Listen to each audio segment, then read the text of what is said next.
Hello and welcome to Rohila commerce academy. आज हम class 11th का जर्नल एंट्रीज का पार्ट 4 डिस्कस करेंगे।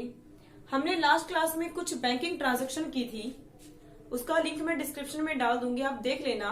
उसमें से कुछ हमारी रहती थी बैंकिंग ट्रांजेक्शन में, तो आज वो 2-3 बैंकिंग ट्रांजेक्शन जो पेंडिंग रह गई थी हमारी, और बाकी का जो हमारी एडजस्टमेंट एंट्रीज होती हैं हम उनको डिस्कस करेंगे। तो फर्स्ट ऑफ ऑल जो पेंडिंग बैंकिंग ट्रांजेक्शन थी आज उनको देखते हैं। तो बैंकिंग ट्रांजेक्शन में हमारा रहता था repayment of bank loan in cash. अगर आपने बैंक लोन लिया है और आप उसकी कैश में पेमेंट कर रहे हो, थ्रू बैंक नहीं पेमेंट कर रहे, तो आपकी एंट्री क्या पास होगी? Repayment of bank loan. आप पेमेंट किसकी कर रहे हो? जिस एक्सपेंस को पे कर रहे हो उसको आप करोगे debit, bank loan account debit, और आपके पास से जा क्या रहा है? Cash. Cash means real account. Real account का रूल क्या कहता है कि debit what comes in, credit what goes out. तो आपके पास से क्या जा रहा है? हमारे पास से जा रहा है कैश, तो आपकी एंट्री पास हो जाएगी bank loan account debit to cash. In case जब हम उसको थ्रू कैश पेमेंट कर रहे हैं। अगर आप next one repayment of bank loan in cheque, अगर आप उसको चेक के थ्रू पेमेंट करते हो तो चेक तो आपका बैंक से ही जाएगा, तो इन दैट केस आपका bank loan as it is रहेगा जो आपने कैश लिखा था, क्योंकि जब हमने कैश में पेमेंट की थी अब हम उसी पेमेंट को कैश में ना करके चेक से करेंगे, और वो चेक आपका कहां से जाएगा? बैंक से जाएगा। तो आपकी एंट्री पास क्या होगी? Bank loan account debit to bank account. तो नेक्स्ट करते हैं थर्ड एंट्री, ये आपकी सेकंड हो चुकी है। थर्ड, ट्रांसफर ऑफ मनी या funds from one bank to other bank.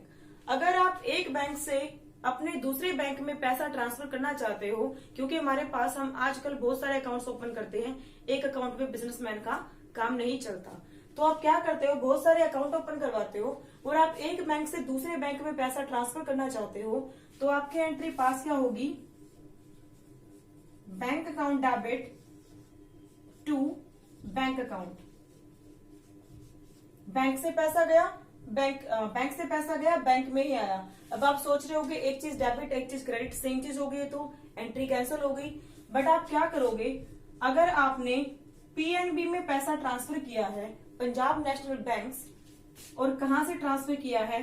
SBI से, तो आप ब्रैकेट में शो कर दोगे bank account debit PNB to bank account SBI. इसका मतलब क्या है कि आपने एसबीआई की ब्रांच से पैसा निकाल के अपने पीएनबी के बैंक अकाउंट में डाल दिया है। तो ये थी आपकी जो तीनों बैंक एंट्रीज हमारी पेंडिंग रह गई थी वो। अब बारी आती है आपकी एडजस्टमेंट एंट्रीज की।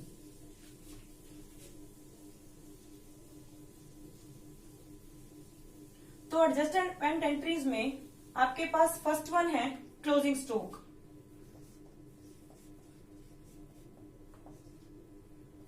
क्लोजिंग स्टॉक, जब अकाउंटिंग टर्म्स का चैप्टर करवाया था तो मैंने इसमें क्लोजिंग स्टॉक को डिफाइन किया था कि क्लोजिंग स्टॉक वो है जो आपका एंड ऑफ द टाइमिंग यानी एंड ऑफ द पीरियड आपके पास ऐसा स्टॉक है जो आपने ना तो यूज किया है और या फिर आपने उसको बेचा नहीं है, या फिर ऐसा स्टॉक है जो वर्क इन प्रोसेस है, जो कंप्लीट नहीं हुआ है, रनिंग में है। तो ये 3 टाइप के स्टॉक थे। अब क्लोजिंग स्टॉक क्या होता है? क्लोजिंग स्टॉक आप दिखाते हो ट्रेडिंग अकाउंट में। ट्रेडिंग अकाउंट में इसीलिए इसको शो करते हो ताकि आपका प्रॉफिट और लॉस का, ग्रॉस प्रॉफिट का सही पता लग जाए। तो आप इसको ट्रेडिंग अकाउंट की क्रेडिट साइड में शो करते हो, तो ट्रेडिंग अकाउंट की क्रेडिट साइड में शो होगा, तो आप लिखो टू ट्रेडिंग अकाउंट, और आप शो क्या कर रहे हो? Closing stock. तो एंट्री पास हो जाएगी आपकी closing stock account debit to trading account. और एक बात का ध्यान रखना कि आपके पास क्लोजिंग स्टॉक की 2 वैल्यूज होती हैं। एक होती है आपकी पास मार्केट वैल्यू, एक होता है कॉस्ट प्राइस। एक होती है मार्केट वैल्यू, एक होता है कॉस्ट प्राइस। तो आप किस पर शो करते हो? दोनों में से आपका जो भी लेस होगा, दोनों में से आपका जो भी लेस होगा आप उसी प्राइस पर उसको शो करोगे क्लोजिंग स्टॉक को। तो सपोज आपके पास मार्केट प्राइस है 50,000 और आपके पास कॉस्ट प्राइस है 40,000, तो आप दोनों में से जो भी कम है 40,000 उस पर आप क्लोजिंग स्टॉक को शो करोगे। Then closing stock account debit to trading account because it is shown on the credit side of the trading account for calculation of gross profit 40,000 okay. Next one outstanding expenses.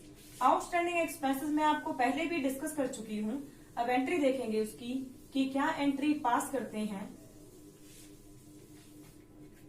Fifth outstanding expenses.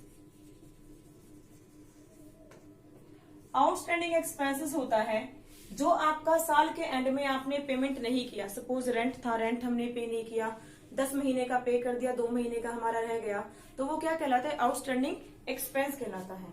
अब मैंने आपको बताया था कि expense सिर्फ अगर expense है तो वो आपका नॉमिनल अकाउंट माना जाता है, और इन केस इसके साथ अगर आउटस्टैंडिंग वर्ड लग गया, इसके साथ अगर आउटस्टैंडिंग वर्ड लग गया, आउटस्टैंडिंग एक्सपेंस हो गया, तो वो आपका पर्सनल अकाउंट में चला जाता है। Which form of personal account? Representative personal account. और ये आपका एक्सपेंस ना रह के लायबिलिटी बन चुका है, करंट लायबिलिटी। ये आपका करंट लायबिलिटी बन चुका है। और आपको रूल्स में जब रूल्स ऑफ अकाउंटिंग बताया गया था तो उसमें मैंने बताया था कि अगर आपके पास लायबिलिटीज इंक्रीज होती हैं, अगर लायबिलिटीज बढ़ेंगी, इंक्रीज होंगी, तो वो क्रेडिट साइड में जाएंगी। अगर लायबिलिटीज डिक्रीज होंगी तो वो डेबिट साइड में जाएगी। और आपके पास लायबिलिटी आ रही है क्योंकि आपका जो एक्सपेंस था वो आउटस्टैंडिंग एक्सपेंस में कन्वर्ट हो गया, तो आपकी लायबिलिटी आई है। तो लायबिलिटीज आपकी किस साइड होगी? टू आउटस्टैंडिंग क्रेडिट साइड में लिखा जाएगा, टू आउटस्टैंडिंग एक्सपेंसेस अकाउंट। और बढ़ क्या रहा है आपका? एक्सपेंस बढ़ रहा है, एक्सपेंस अकाउंट डेबिट। सपोज आपका 10,000 एक्सपेंस आप पे कर चुके हो, रेंट था, 10,000 पे कर चुके हैं, 2,000 हमने पे नहीं किया, तो उसको मेजर तो करेंगे, क्योंकि अकॉर्डिंग टू एक्रूअल कंसेप्ट हम सारे के सारे एक्सपेंसेस को उसमें शो करते हैं ताकि हम ट्रू प्रॉफिट और लॉस को पता लगा सके, इसलिए हम उसको एक्चुअल एक्सपेंस को शो करते हैं। तो 10+2 चाहे हमने पे किया हो या ना पे किया हो, बट हम पूरे साल का एक्सपेंस कैरी करके चलेंगे। तो आपका एक्सपेंस बढ़ रहा है 2,000 से। ध्यान रखना जितने अमाउंट से आपका पेंडिंग है उसी अमाउंट को हम एंट्री में शो करेंगे, because it is an adjustment entry. तो आप यहाँ पर लिखोगे जितने से आपका एक्सपेंस आउटस्टैंडिंग है, तो expense account debit to outstanding expense, क्योंकि वो एक्सपेंस आपका अब लायबिलिटी बन चुका है। So will be posted in the credit side of the liability account to outstanding expenses account. Next है आपकी 6th वन, प्रीपेड और अनएक्सपायर्ड एक्सपेंस। प्रीपेड और अनएक्सपायर्ड। प्रीपेड और अनएक्सपायर्ड का मतलब होता है कि जिसका टाइमिंग नहीं आया था बट हम उसको पहले ही पे कर चुके हैं। जैसे आपका मोबाइल का बिल प्रीपेड होता है, क्योंकि महीने से खत्म होने से पहले या महीना खत्म होने की तो बात ही अलग है, आपका जब भी लास्ट प्लान खत्म होता है आपको वो रिचार्ज करना पड़ता है नेक्स्ट 28 डेज के लिए, नेक्स्ट 56 डेज के लिए, 84 डेज के लिए, तो वो आपका प्रीपेड कहलाता है। तो अब एक्सपेंस आपका जब सिंपल एक्सपेंस था तो वो नॉमिनल अकाउंट था, उसके पास प्री लग गया, प्रीपेड हो गया, तो वो आपका रिप्रेजेंटेटिव पर्सनल अकाउंट में चला गया। और क्योंकि आपने एक्सपेंस को एडवांस में पेमेंट किया है तो वो आपकी असेट बन चुका है। सपोज आपने इंश्योरेंस को एडवांस में पेमेंट कर दिया, मैंने 1 अप्रैल को इंश्योरेंस करवा लिया 1 साल के लिए, तो वो एडवांस पेमेंट हो गई। तो इंश्योरेंस आपका एडवांस पेड है और एक्सपेंस क्या है? इंश्योरेंस, बट वो कौन सा है? प्रीपेड इंश्योरेंस है। तो प्रीपेड इंश्योरेंस आपका क्या बन चुका है? असेट। और रूल जब आपको बताया था कि असेट्स जब आपकी बढ़ती है तो वो आपकी डेबिट साइड में जाती है, और अगर असेट्स आपकी घटती है तो वो क्रेडिट साइड में जाती है। सेम आपका एक्सपेंस का रूल होता है, आपका एक्सपेंस का और असेट्स का सेम रूल है, और आपका लायबिलिटीज का और इनकम्स का सेम रूल है। इनकम हो गया आपका, प्रॉफिट हो गया, इनका आपका सेम रूल है। अब प्रीपेड एक्सपेंस सपोज 1000 मैंने पे कर रखे थे, उसमें से 200 आपके नेक्स्ट ईयर के नाम के हैं, तो जितना आपका एडवांस है उसको हम एडजस्टमेंट एंट्री में शो करेंगे। तो कितना एडवांस है?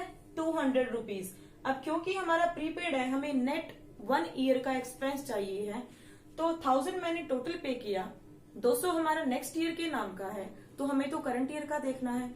करंट ईयर का आपका ओनली 800 माना जाएगा। तो जो 200 रुपए है वो आपका एडवांस है, वो आपको प्रीपेड ट्रीट करके शो करना पड़ेगा। एंट्री क्या पास करोगे? क्योंकि आपका एक्सपेंस कम हो रहा है, कितने अमाउंट से? 200 से। तो अगर आपका एक्सपेंस कम होगा, माइनस होगा, तो उसको क्रेडिट साइड में डाल दोगे। तो यहां पर लिखोगे टू इंश्योरेंस अकाउंट, और वो इंश्योरेंस आपका क्या बन चुका है? प्रीपेड। अब प्रीपेड बन चुका है तो वो आपकी असेट है, असेट्स आई है आपकी और डेबिट साइड में प्लेस की जाएगी। Prepaid insurance account debit, how much amount? 200 rupees.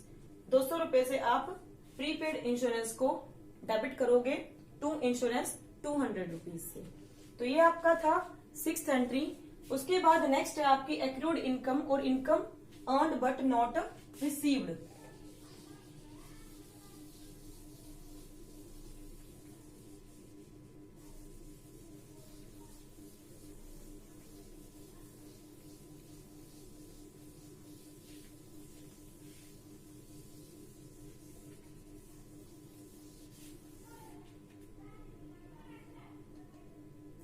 Seventh, accrued income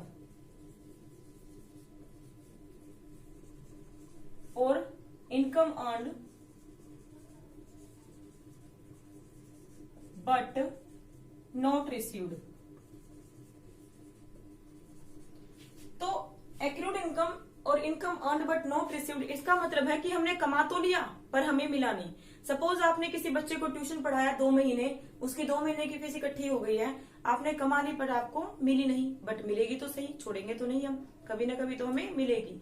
interest है, टाइम हो चुका है बट हमें वो मिला नहीं, बट उतने टाइम पीरियड का हमारा इंटरेस्ट हो चुका है। तो जो इनकम आपकी आपने कमा ली है बट मिली नहीं, वो आपकी एक्रूड इनकम कहलाती है। तो मिलेगी तो सही आपको कभी ना कभी, तो उस इनकम में इस एक्रूड को ऐड कर दिया जाता है जो भी आपकी होगी।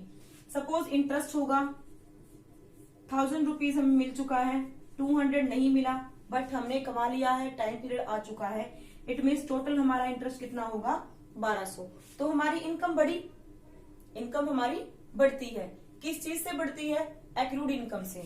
तो जिस एक्रूड इनकम आपकी असेट कहलाती है, एक्रूड इनकम हमारी असेट होगी, असेट बढ़ी तो कहां जाएगी? डेबिट साइड में। तो एक्रूड इनकम, या सपोज मैंने इंटरेस्ट का एग्जांपल लिया था, तो accrued interest account debit to, और इंटरेस्ट आपकी इनकम है इस टाइम। अब इनकम अगर बढ़ती है तो किस साइड जाती है? क्रेडिट साइड में। तो टू इनकम, या हम यहां लेकर चल रहे थे इंटरेस्ट, तो accrued interest account debit to interest. तो मैंने एग्जांपल लिया था, सपोज 1000 है और 200 रुपए हमें मिलने हैं और इंटरेस्ट के, टाइम आ चुका बट हमें मिले नहीं, बट हमें मिलेंगे। तो आपकी करंट असेट आ गई है और आपकी इनकम बढ़ चुकी है। तो जितने अमाउंट से बढ़ी है आप उसी अमाउंट को यहाँ पर कंसिडर करोगे। तो ये था हमारा एक्रूड का। नेक्स्ट है आपकी income received in advance.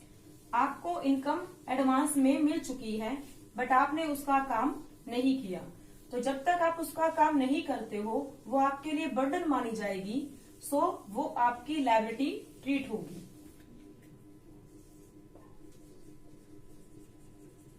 Income received in advance. ध्यान रखना कि इनकम अगर आपकी एक्रूड होती है तो वो करंट एसेट्स होगी, अगर आपकी इनकम एडवांस में मिलती है तो वो आपकी लायबिलिटी ट्रीट होगी। तो अगर मैंने इंटरेस्ट को एडवांस में रिसीव कर लिया है तो आप उसको ट्रीट का क्या करोगे, लायबिलिटी ट्रीट करोगे। सपोज 1000 रुपीज मैंने इनकम रिसीव कर ली, बट मुझे सिर्फ 200 मेरी एडवांस मिल गई मुझे, तो मेरी एक साल की इनकम कितनी है, ओनली 800 मुझे शो करनी है। तो ये 200 है वो नेक्स्ट ईयर के नाम के हैं, उसको आप एडजस्ट करोगे। तो एंट्री पास क्या होगी आपकी, और इनकम रिसीव्ड इन एडवांस आपकी लायबिलिटी है। लायबिलिटी अगर होती है तो क्रेडिट साइड में जाएगी, तो यहां लिखोगे to income received in advance. Suppose 200 रुपए है, रिलेटेड इनकम में से माइनस किया जाएगा, तो इनकम अकाउंट डेबिट, क्योंकि इनकम को आप कम कर रहे हो, और अगर आपकी इनकम या लायबिलिटी कम होती है तो डेबिट साइड में मेंशन की जाती है। तो इनकम अकाउंट डेबिट टू 200। अगर ये आपका इंटरेस्ट होगा तो इंटरेस्ट आ जाएगा, डिविडेंड होगा तो डिविडेंड आ जाएगा, जो भी आपकी इनकम होगी उसी को यहाँ पर शो कर दोगे आप। नेक्स्ट है आपकी डेप्रिसिएशन। डेप्रिसिएशन क्या होता है, डेप्रिसिएशन वो एक्सपेंस होता है जो आपको किसी भी असेट्स की यूज करने की वजह से होता है, और इसको हिंदी में आप बोलते हो घिसावट। हिंदी में हम उसको बोलते हैं घिसावट।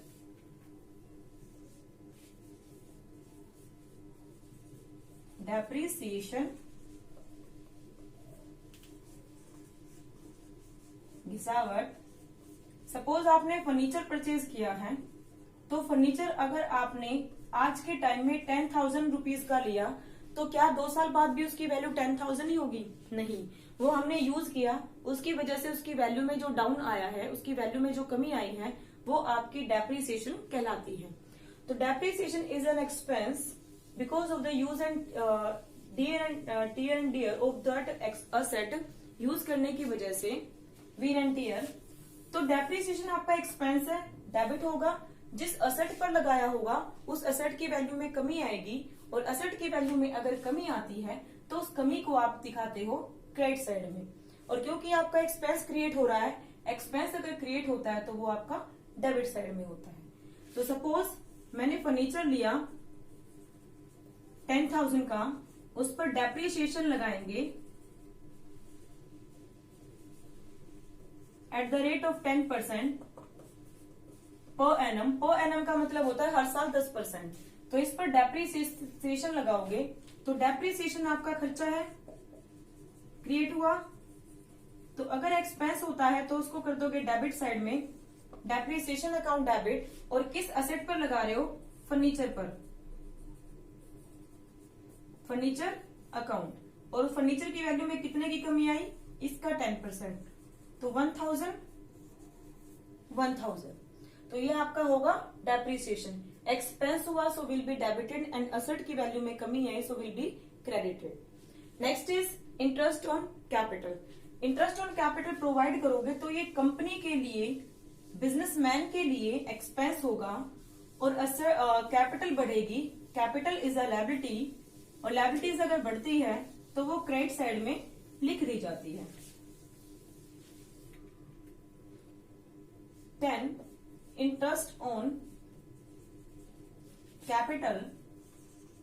सपोज आपके पास 1 लाख की कैपिटल इन्वेस्टेड है, और आप उस पर इंटरेस्ट पे करोगे, इंटरेस्ट 5% की रेट से, 5% पर एनम। तो इस अमाउंट पर इंटरेस्ट आपका होगा 5,000। अब क्योंकि ये इंटरेस्ट पे किया जा रहा है, तो पे करोगे तो आपके पास ये एक्सपेंस होगा। एक्सपेंस आया तो expense, all expenses and losses will be debited according to nominal account. तो interest, INT for interest on capital account debit to. आपकी कैपिटल क्या हो रही है, इंक्रीज हो रही है, क्योंकि जिसका इंटरेस्ट होता है आप उसी में ऐड कर दोगे। तो टू कैपिटल। कैपिटल आपकी लायबिलिटी है, लायबिलिटीज अगर बढ़ती है तो उसको क्रेडिट साइड में शो करते हो, और ये आपका एक्सपेंस है, अगर आपका एक्सपेंस होता है तो उसको डेबिट साइड में शो करते हैं। तो टू कैपिटल कितने से, 5,000 से। ओके, तो ये थी आपकी एडजस्टमेंट एंट्रीज, और जो बैंक एंट्रीज हमारी रह गई थी। जर्नल एंट्रीज में कुछ एंट्रीज आपकी पेंडिंग है अभी, वो नेक्स्ट क्लास में लेकर आएंगे। तो इस वीडियो को ध्यान से देखें और अपने डाउट्स जितने भी हैं आपके क्लियर कीजिए। मेरी वीडियो को लाइक कीजिए, शेयर कीजिए एंड मेरे चैनल को सब्सक्राइब कीजिए। थैंक्स फॉर वॉचिंग और देखते रहिए रोहिला कॉमर्स अकेडमी।